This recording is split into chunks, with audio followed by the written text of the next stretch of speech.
runway exhibit comes to us from Japan and Mr. Masuro Emoto. Mr. Emoto became terribly interested in the molecular structure of water and what affects it. Now, water is the most receptive of the four elements.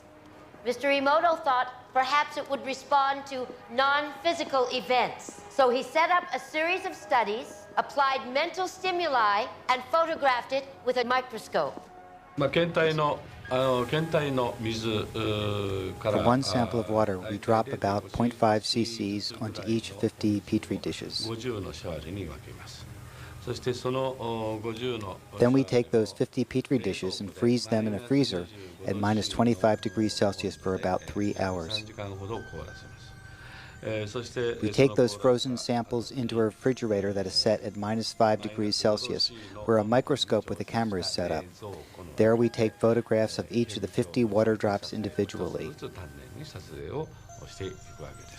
We first take photographs of water that we did not put any information in.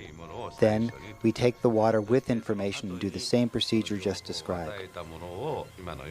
We take those before and after photographs and compare the differences.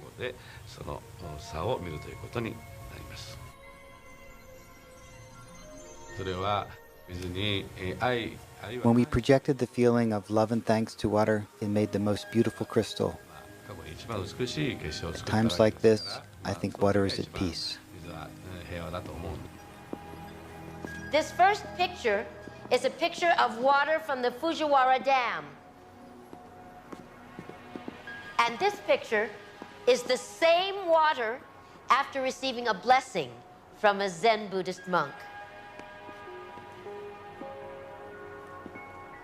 Now, in this next series of pictures, Mr. Emoto printed out words, taped them to bottles of distilled water, and left them out overnight. This first photograph is a picture of the pure distilled water, just the essence of itself. These subsequent photographs, as you can see, are each different. This is the chi of love. And we move along here to thank you. And you can see where he taped that to this bottle here. But if you read Japanese, you already knew that. Now, Mr. Emoto speaks of the thought or intent being the driving force in all of this.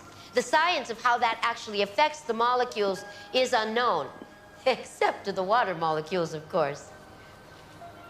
And it's really fascinating when you keep in mind that 90% of our bodies are water.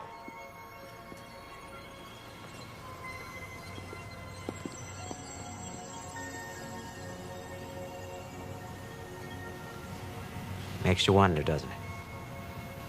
If thoughts can do that to water, imagine what our thoughts can do to us.